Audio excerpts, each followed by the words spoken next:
E aí pessoal, beleza? Nessa aula nós vamos resolver a prova de 2019 do Colégio Naval, a parte de aritmética, ok?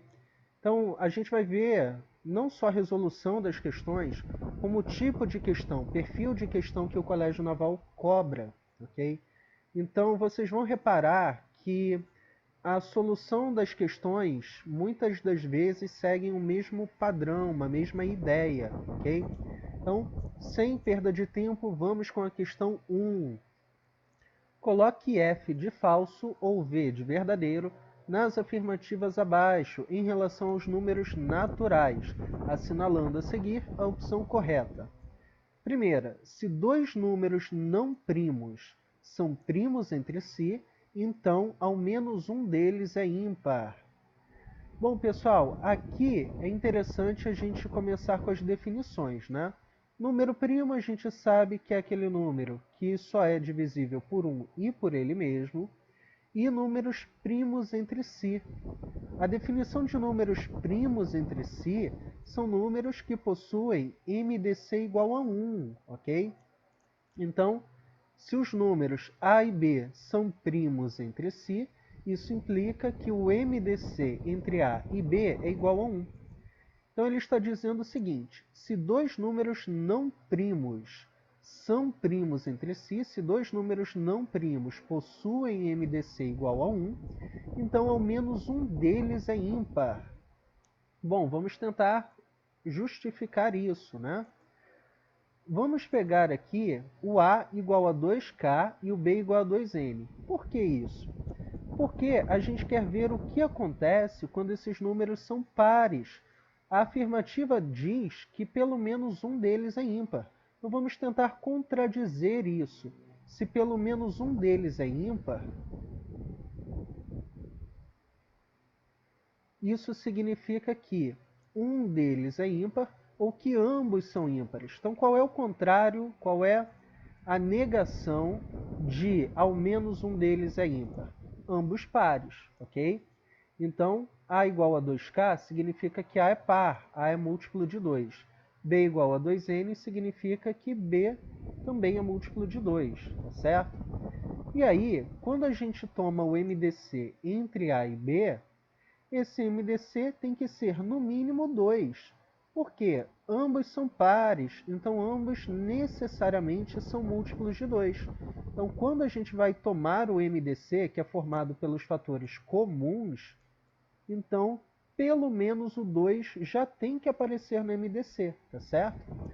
Então, realmente, A e B não podem ser primos entre si se ambos forem pares, tá? Então a afirmativa aqui é verdadeira, ok? Um deles tem que ser ímpar pelo menos, porque se ambos forem pares, o MDC já não pode ser 1. Vamos para a segunda afirmativa. O produto de três números naturais consecutivos é um múltiplo de 6. Bom, primeiro, como a gente representa três números naturais consecutivos? Se a gente chama o primeiro número de n, então o segundo número é n mais 1, o consecutivo de n, e o consecutivo de n mais 1 é o n mais 2. Então, quando a gente toma o produto de três naturais consecutivos, a gente está tomando esse produto, n vezes n mais 1 vezes n mais 2. A afirmativa diz que esse produto tem que ser um múltiplo de 6. Bom, pessoal, para ser múltiplo de 6, o número tem que ser múltiplo de 2, ou seja, ele tem que ser par, e ele também tem que ser múltiplo de 3, já que 6 é 2 vezes 3. Mas, pessoal, se a gente tem três números consecutivos, pelo menos um deles vai ter que ser par, ok? Vamos supor que n seja par, aí já morreu o nosso problema. Mas se o n for ímpar, então n mais 1 tem que ser par, ok? Então, em três números consecutivos, pelo menos um deles é par. A gente pode ir até mais longe. A cada dois números consecutivos, um deles é par. E aí, será que a gente tem um múltiplo de 3 agora? Bom, pessoal, a cada três números consecutivos, pelo menos um deles é múltiplo de 3, tá certo? É a mesma ideia que a gente está usando para o 2. Se a cada 2 números consecutivos nós temos um múltiplo de 2, então a cada 3 números consecutivos nós temos um múltiplo de 3. E podemos ir ainda mais longe. A cada n números naturais consecutivos, temos pelo menos um múltiplo de n. Ou seja, isso serve para qualquer número. Então, a cada 4 números temos um múltiplo de 4, a cada 5 temos um múltiplo de 5 e assim sucessivamente, ok? Então, qual é a nossa conclusão? Nós temos aqui um múltiplo de 2, um desses 3 aqui é múltiplo de 2, e obrigatoriamente um desses 3 também é múltiplo de 3. Se a gente tem um múltiplo de 2 e um múltiplo de 3, multiplicando todo mundo, vai aparecer aí pelo menos um múltiplo de 6, tá, pessoal? Então, a segunda afirmativa também é verdadeira. Vamos para a terceira. A soma de 3 números naturais consecutivos é um múltiplo de 3. Bom, aqui nós acabamos de ver que pelo menos um desses 3 é múltiplo de 3. Mas agora, nós não estamos interessados em um deles isoladamente, estamos interessados na soma. Então, 3 números consecutivos, eu quero saber se eu tenho um múltiplo de 3 nessa soma. Bom, aqui basta a gente somar, né? N somado com N mais 1 somado com N mais 2 nos dá 3N mais 3. E aí, a gente pode colocar esse 3 em evidência. Então, fica 3 que multiplica N mais 1. Qual é a nossa conclusão? Que a gente tem realmente um múltiplo de 3. É 3 multiplicando o N mais 1, tá certo? Então, isso aqui é bem tranquila, verdadeira também. Vamos então para o número 4. O número primo 13 divide a expressão 2019 elevado a 13 menos 2019. Bom, pessoal, aí a gente tem uma ideia de divisibilidade, né? E claro que você não vai calcular quanto é 2019 elevado a 13. Basta você pegar a base e dividir por 13. Então vamos lá. Esse número a gente quer ver se ele é divisível por 13. Então a gente vai pegar a base, o 2019, e dividir por 13. E aí vamos aproveitar o resto. Então 2019 dividido por 13, vamos começar aqui com 20. 20 dividido por 13 dá 1 e sobra 7. Vamos descer o 1. Então, 71 dividido por 13. 5 dá 5, né? 5 vezes 13, 65. Para 71, dá resto 6. E agora descemos o 9. 69 dividido por 13 também dá 5. 5 vezes 13, 65. Para 69, resto 4. Como queremos analisar o resto, então a gente vai aproveitar esse 4 aqui. Então, no lugar do 2019, a gente vai escrever 4. Isso significa que 2019 elevado a 13 menos 2019 é congruente a 4 elevado a 13 menos 4 módulo 13. O que significa isso? Significa dizer que tanto esse número quanto esse número tem o mesmo resto na divisão por 13, tá certo? Então, basta a gente avaliar o resto desse segundo número aqui, que é menor. Aqui a gente pode colocar o 4 em evidência. Colocando o 4 em evidência, a gente fica com 4 vezes 4 elevado a 12 menos 1. Repare que se a gente aplicar a distributiva aqui, vamos voltar para o número inicial, ok? E aqui a gente tem uma possibilidade bem interessante de reduzir esse fator. Porque quando a gente tem o 1 envolvido aqui, a gente pode associar a ele qualquer expoente, inclusive o expoente 12. Tá? E quando a gente associa a 1 o expoente 12, a gente pode transformar isso aqui, esse fator, em um produto da soma pela diferença. Então, a gente pode abrir da seguinte maneira. 4 elevado a 6 mais 1 vezes 4 elevado a 6 menos 1. Ok? Aplicando aqui a ao quadrado menos b ao quadrado é igual a mais b vezes a menos b. Uma propriedade aí da álgebra. E a mesma ideia a gente pode utilizar para esse fator, 4 elevado a 6 menos 1 elevado a 6, já que 1 elevado a 6 também é 1, tá? Então, esse último fator a gente pode abrir da seguinte forma: 4 elevado a 3 menos 1 vezes 4 elevado a 3 mais 1. O interessante é que esses últimos dois fatores são suficientes para que a gente consiga calcular. Eles são pequenos o suficiente para que a gente calcule. 4 elevado a 3 é 64, e 64 mais 1 é 65. E o 65 é um múltiplo de 13. Então, o resto de todo esse número aqui na divisão por 13 é zero, porque um dos fatores é um múltiplo de 13. Então, todo esse número aqui na divisão por 13 vai ser zero, portanto, o nosso número original também é múltiplo de 13, tá? Então, a afirmativa 4 aqui também é verdadeira. E aí a gente fica com a letra A. Vamos para a questão 3. Uma jovem lê todos os dias pela manhã, à tarde ou à noite, mas como é atarefada, nunca consegue ler por 3 turnos consecutivos. Como é muito dedicada, também cuida para nunca ficar 3 turnos consecutivos sem sua leitura habitual. Seguindo essas regras, ela observou que o último livro que terminou foi lido de tal forma que foram necessários 28 turnos de leitura para finalizar esse livro. Em 12 manhãs, 7 tardes e 10 noites, ela não leu qualquer parte desse livro. Com base somente nesses dados, quantos dias essa jovem gastou com a leitura desse livro? Pessoal, aqui é uma questão que é muito tentadora a gente ficar tentando adivinhar quando que ela leu e quando que ela não leu. Mas perceba que a ideia não é essa, ok? O que a gente sabe? Foram necessários 28 turnos de leitura. Ok. Em 12 manhãs, 7 tardes e 10 noites, ela não leu qualquer parte desse livro. E a gente tem mais algumas condições aqui no enunciado. Ela nunca consegue ler por 3 turnos consecutivos. E também nunca fica 3 turnos consecutivos sem sua leitura habitual. O que isso diz para a gente?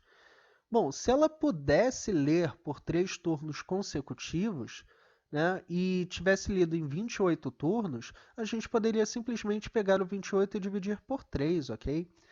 Mas ela também nunca fica 3 turnos consecutivos sem sua leitura habitual. Então, isso significa que ela não passa um dia inteiro sem ler um livro. Essas duas condições nos permitem raciocinar da seguinte forma: foram 28 turnos de leitura. E quantos turnos ela não leu também? Ela não leu em 12, mais 7, mais 10. Então, foram 28 turnos de leitura e 29 turnos em que não houve leitura. Como esses turnos estão de tal maneira que nunca tem 3 consecutivos, né? Então, a cada dia, ou são 2 turnos de leitura, ou são 2 turnos de não leitura, ao todo, a gente tem 28 mais 29 turnos. Por quê? Porque cada dia possui 3 turnos, ok? Manhã, tarde e noite.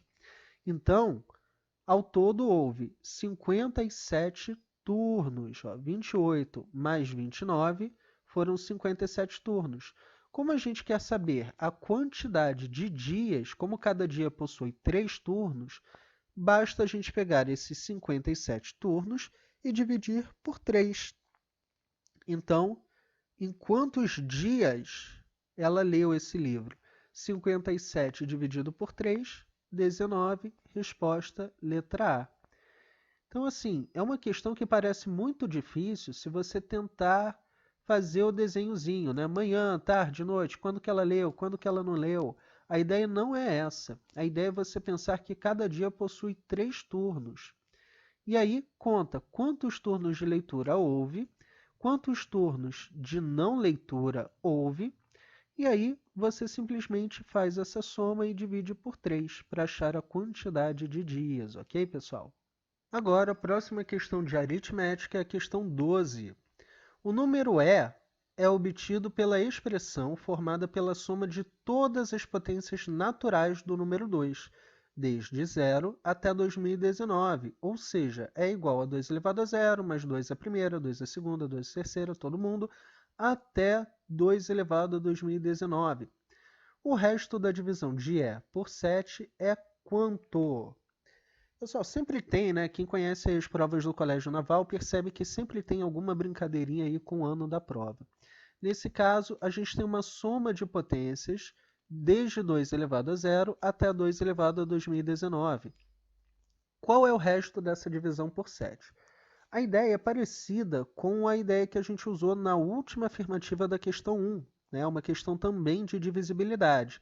Naquela ocasião foi a divisibilidade por 13 e aqui por 7. Pessoal, primeira coisa, né? A ideia não é obter o valor dessa soma. Isso é até possível, né? A gente pode entender que isso aqui é uma soma de uma progressão geométrica, só que a PG ela está fora do escopo da prova do Colégio Naval, né? Ela é um conteúdo aí de ensino médio. A gente consegue resolver isso sem a necessidade da fórmula da PG, tá? Então vamos ver como a gente pode fazer isso. A ideia aqui é reconhecer padrões, tá? Então, o padrão é sempre a potência de 2. Isso daí a gente já consegue perceber de maneira bem clara. Mas eu quero um padrão que eu possa associar com o 7. Então, é interessante a gente sempre perceber o que está acontecendo com a sequência. Bom, se a gente pegar aqui 2 elevado a 0, ele é 1. 2 elevado a 1 é 2. 2 elevado a 2 é 4. Então, peraí, olha só. 4 mais 2, 6, mais 1, 7. Será que é coincidência?